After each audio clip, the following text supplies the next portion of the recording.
Good evening, dear children. Welcome to today's class. This is our day 5 of chemistry class. Last class में actually day 4 class था, but by mistake I had said day 5 to make that correction. So in our last class we had discussed about nylon. Hope आप लोगों ने वो नीचे जो मैंने description में लिंक शेयर की थी उसमें से वो नायलॉन का मैन्युफैक्चरिंग का मूवी जरूर देखा होगा और आपको पसंद आया होगा और आपको क्लैरिटी मिली होगी कि नायलॉन कैसे मैन्युफैक्चर होता है. So today we will be discussing about some more fabrics. तो आज का हमारा पहला फाइबर जो है वो है पॉलिस्टर. सो पॉलीईस्टर जैसे कि हमारा नाम सजेस्ट कर रहा है, ये एक तरह का पॉलीमर है जो बेसिकली एक स्मॉल केमिकल कंपोनेंट से बना है जिसका नाम है Easter. So ester is the monomer जिसको जोड़ जोड़ के हमारा पॉलीईस्टर बना है.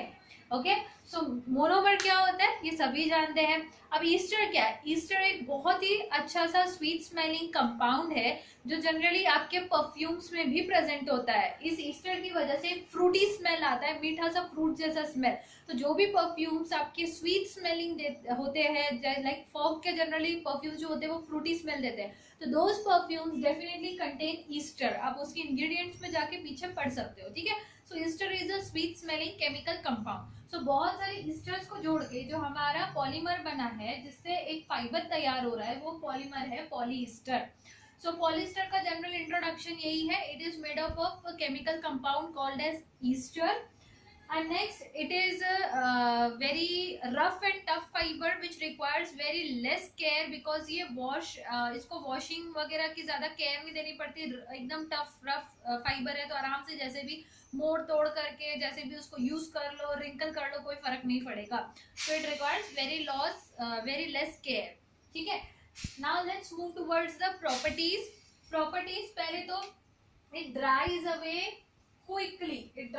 quickly which means it absorbs very little water, जिसकी वजह से ये जल्दी जल्दी सूख जाता है. इसको अगर आप गीला भी करो तो ये जल्दी सूखता है कंपेयर टू कॉटन. अगर प्योर कॉटन को आप वेट करते हो और उसको अगर आप सुखाने की कोशिश करते हो, it takes lot of time, क्योंकि कॉटन क्या होता है पूरा पानी अच्छे से एब्जॉर्ब करके हैवी हो जाता है और वो वाटर को जल्दी इवेपोरेट नहीं होने देता है. ठीक है, तो उसके हर एक थ्रेड में से टोटल वाटर लॉस होने के लिए टाइम लगता है. लेकिन पॉलिस्टर क्या करता है, it absorbs very little water before handed, तो उसको ड्राई होने में कम टाइम लगता है. Next, it is wrinkle free मतलब अगर इस पे क्रीज आया है तो ये क्या होगा, ये उस पे रिंकल्स नहीं आएंगे, उसको खोलते ही वो प्रॉपर्ली वापस अपने ओरिजिनल शेप में आ जाएगा. लेकिन कॉटन को बहुत ज्यादा आयरन करना पड़ता है क्योंकि एक बार आपने मोड़ा तो उसको सीधा होने के लिए काफी टाइम लगता है.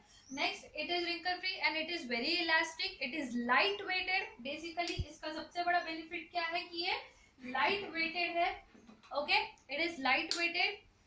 Next is that it is elastic. Okay, so these are the four properties: absorbs little water, dries away quickly, wrinkle proof, it is elastic and light weighted. It is shrink proof as well. Cotton का cloth कभी भी आप जब उसको सिलवा के लाते हो या खरीद के लाते हो तो सबसे पहला काम आपको क्या करना पड़ता है कि उसको पहली बार पानी में आप वॉश कर लेते हो. इससे क्या होता है कि आप जितना भी वो श्रिंक होने वाला है वो पता चल जाता है और नेक्स्ट टाइम वो उससे ज्यादा श्रिंक नहीं होता है. ठीक है, this is the general technique जो घर पे मदर्स यूज करते हैं. You may ask them.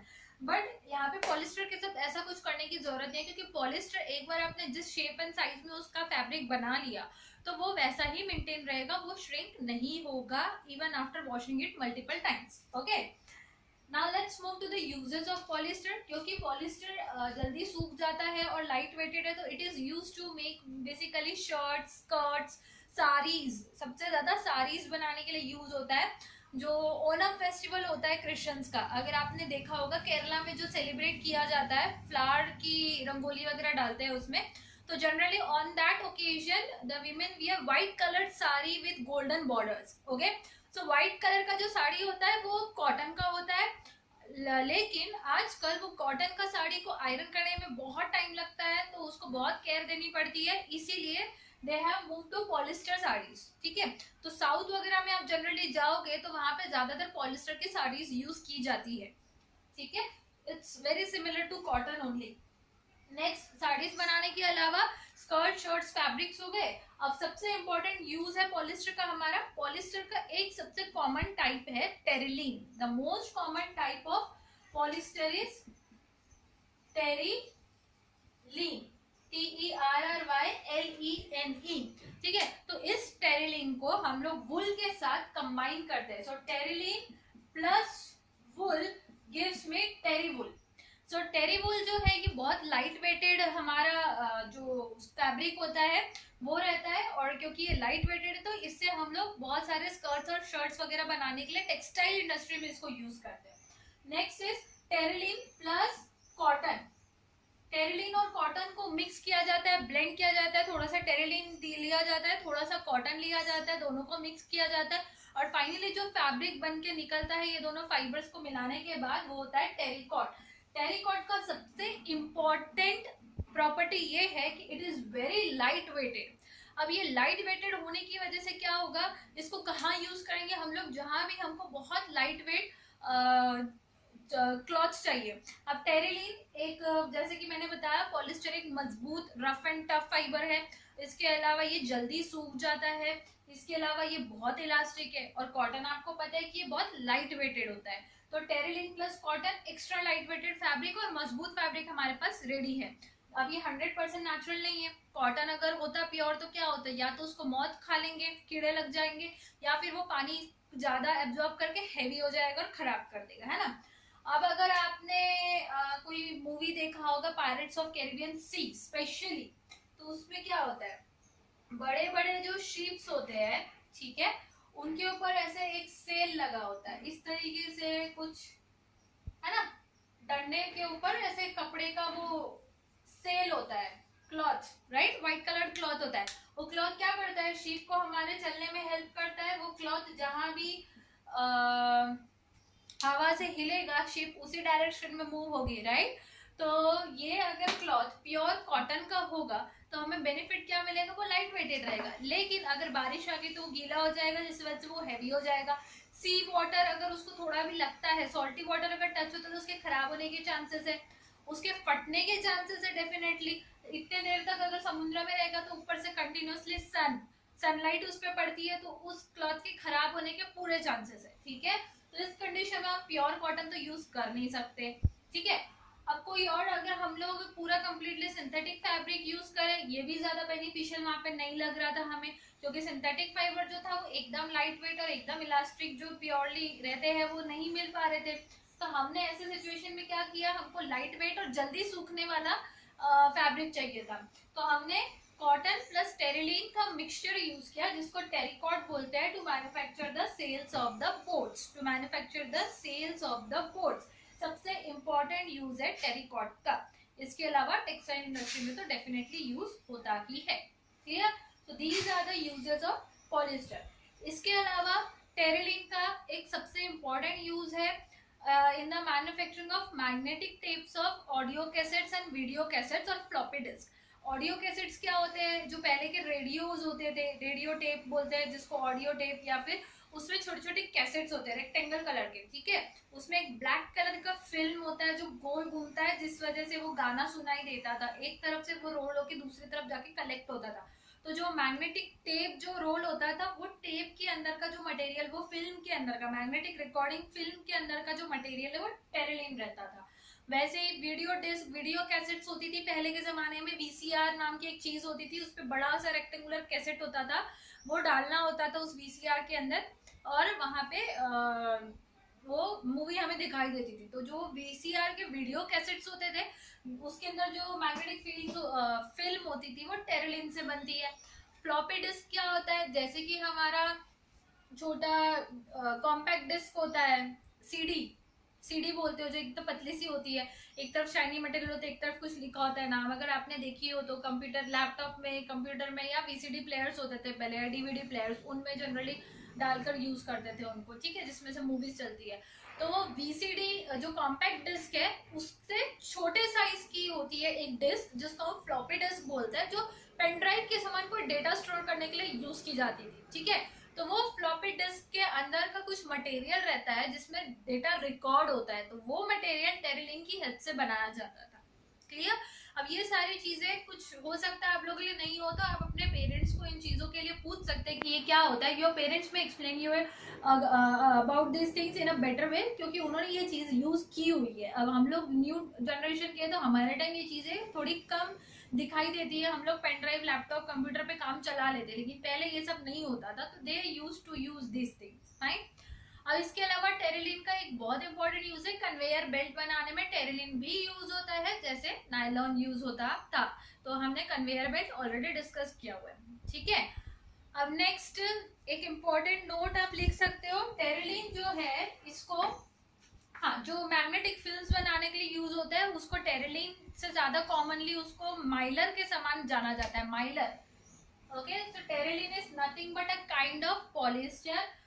Terylene के दूसरे दो नाम है डैक्रॉन। अगर कुछ कॉमन मटेरियल आप टेरिलिन का ले रहे हैं तो उसको बोला जाता है डैक्रॉन। अगर आप टेरिलिन का मैग्नेटिक फिल्म्स ले रहे हो तो उस केस में उसको बोला जाता है माइलर, MYLAR, माइलर, ठीक है। So Dacron and Mylar are the other names of terylene, other names of terylene. Write it in your note. Okay, so this was all about polyester. So our next fabric which we are going to learn about is acrylic, ठीक है, acrylic. So fabric ने actually, sorry, बार-बार fabric और it is fiber. We are learning about the fibers जिनसे fabric बनता है. So acrylic is a kind of fiber. इसका introduction मैं आपको दे दूं, acrylic ऐसा फाइबर है जो बहुत क्लोजली वुल को रिजेंबल करता है. It is a kind of fibre which resembles wool very closely.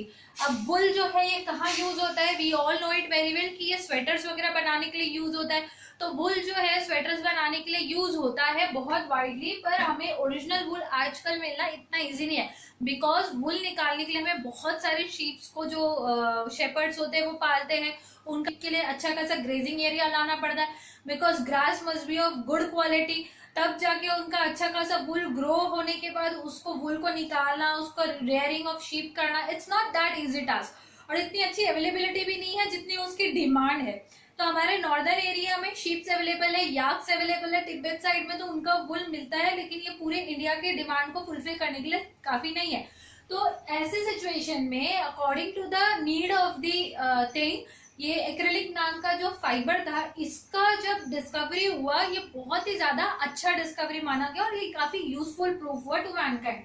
So basically it is used to manufacture sweaters, shawls, blanket, carpets, socks and all those things. ठीक है, क्यों? क्योंकि it very closely it resembles to wool, very closely it resembles to wool. अब इसकी properties क्या है? क्योंकि ये वुल को रिजेंबल करता है, it is very warm, it is soft, it is flexible, it is sunlight resistant as well. And again obviously सारे के सारे सिंथेटिक फाइबर्स जो है moth resistant and shrink proof भी है.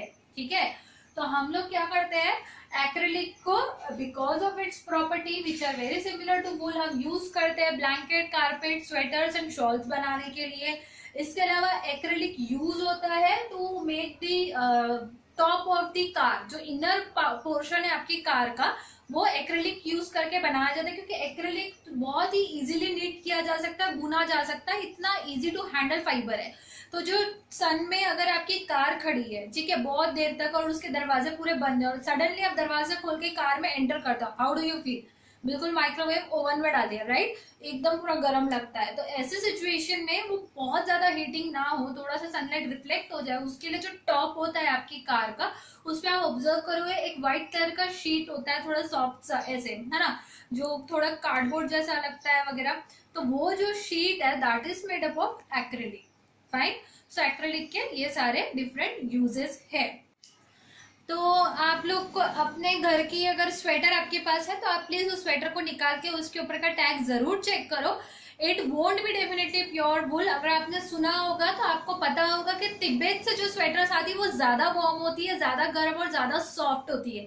ऐसा क्यों? क्योंकि तिब्बत से आने वाले स्वेटर्स प्योर वुल से बनते हैं, क्योंकि वहाँ विंटर बहुत ज्यादा स्ट्रांग होता है. तो वहाँ याक और शीप्स और कैमल्स, अलग अलग एनिमल्स ऐसे हैं जिनसे वुल निकाला जा सकता है. तो वहाँ के जो स्वेटर्स है वो ओरिजिनल वुल से बने हैं, hence they are very soft and they are very warm. लेकिन हमारे पास जो अभी स्वेटर्स अवेलेबल होते हैं, those are not not actually made up of wool. They are made up of synthetic fiber known as acrylic, and some other fibers has also been introduced into the market. So अगर आप लोग आपकी sweater पे पीछे check करते हो तो वहां पे जरूर लिखा होगा एक्रिलिक, या फिर लिखा होगा ओरलॉन, या फिर लिखा होगा एक्रिलैन.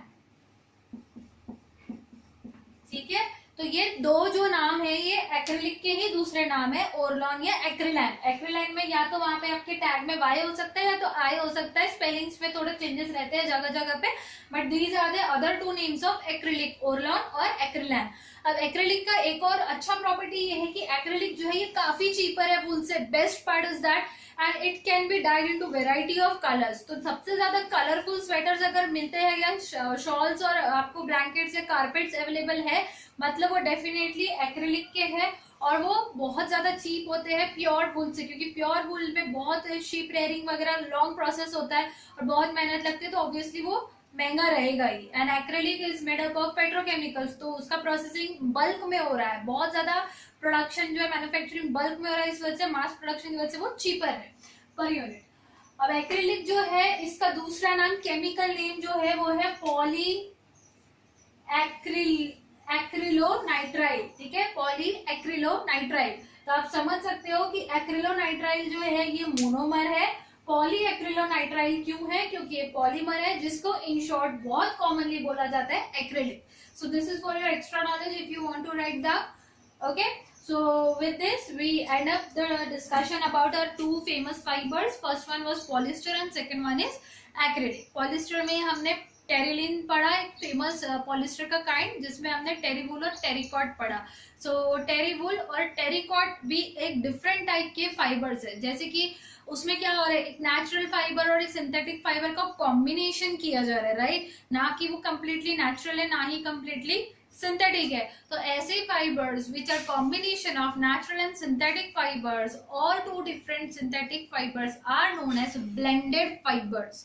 Blended fibres, why? बिकॉज उसमें डिफरेंट फाइबर्स को ब्लेंड किया गया है. ठीक है, सो आप कहीं पे साइड पे नोट लिख के रख सकते हो ब्लेंडेड फाइबर्स क्या होता है. So later on we will discuss about them in very depth. So this was enough for today.